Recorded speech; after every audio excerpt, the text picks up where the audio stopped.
नमस्कार बच्चों, मैं आज आपके सामने तेनाली रामा जो विजयनगर के राजा कृष्णदेव राय के चतुर मंत्री थे, उनकी कहानी एक पेश करने जा रही हूँ। वो इतने चतुर थे कि उनके आगे कोई टिक नहीं सकता था। तो एक बार की बात है, एक महिला राजा के महल में आई और कुछ साड़ियाँ लेके आई। वो साड़ियाँ बहुत सुंदर थी, सभी को पसंद आई। तो महिला ने राजा को कहा कि मैं साड़ियाँ आपके लिए भी बना सकती हूँ, लेकिन ये मैं आपके महल में ही रह के बनाऊँगी और अपने कारीगरों के साथ मिल के बनाऊँगी। अगर आप आज्ञा दें तो मैं ऐसा करूँ। तो राजा उसको आज्ञा दे देता है और 1 साल तक के लिए उसको अपने महल में काम करने के लिए रहने देता है। तो राजा सारा खर्चा उस महिला का खुद ही उठाता है। तो 1 साल तक ऐसे चलता है। तो उसके बाद राजा अपने मंत्री को पूछता है कि जाके पता करो कि महिला ने साड़ियाँ बना ली। तो राजा के मंत्री उसके पास जाते हैं महिला के पास, लेकिन वो वहाँ क्या दिखते हैं कि जो कारीगर हैं अपना हाथ ऐसे ही चलाए जा रहे हैं बिना कुछ चीज़ें लिए हुए, और ऐसे दिखा रहे हैं कि हम बुनाई कर रहे हैं। तो राजा के मंत्रियों को हैरानी होती है। वो पूछते हैं कि महिला से कि ये क्या है, हमें तो कोई साड़ी दिख नहीं रही। तो वो महिला उन के मंत्री को कहती है कि ये साड़ी तो उसी को दिखती है जो साफ मन के होते हैं, जिनके मन में कोई पाप नहीं होता।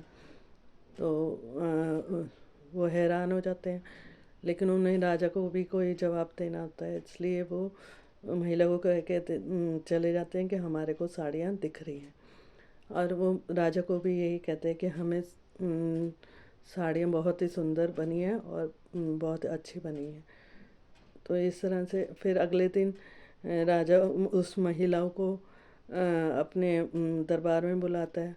वो साड़ी का बक्सा लेके आती है। जब साड़ी का बक्सा लेके खोलने लगती है तो सामने तो कोई साड़ी दिखती नहीं, ना राजा को दिखती, ना किसी दरबारी को दिखती, ना तेनालीरामा को दिखती। तो तेनालीरामा महिला को कहता है कि ये साड़ियाँ कहाँ हैं। तो वो कहती है वो महिला कहती है कि साड़ियाँ तो उन्हीं को दिखती है जो मन के साफ होते हैं, जिनके मन में कोई पाप नहीं होता। तो तेनालीरामा को हैरानी होती है और वो उसके मन में एक तरकीब आती है। वो कहता है राजा ने कहा है कि ये साड़ियाँ अगले दिन तुम डाल के आना, पहन के आना, ताकि हमें पता चले कि ये साड़ी कितनी सुंदर बनी है।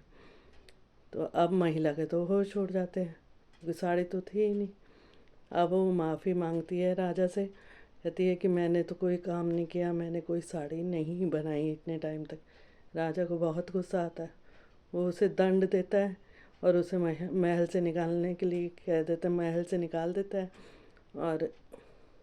और उसको जेल में डालने के लिए कहता है। अब वो बड़ी मिन्नतें करके माफ़ी मांगती है, तब जाके कहीं राजा मानता है और उसको छोड़ता है, लेकिन उसे महल से निकाल देता है।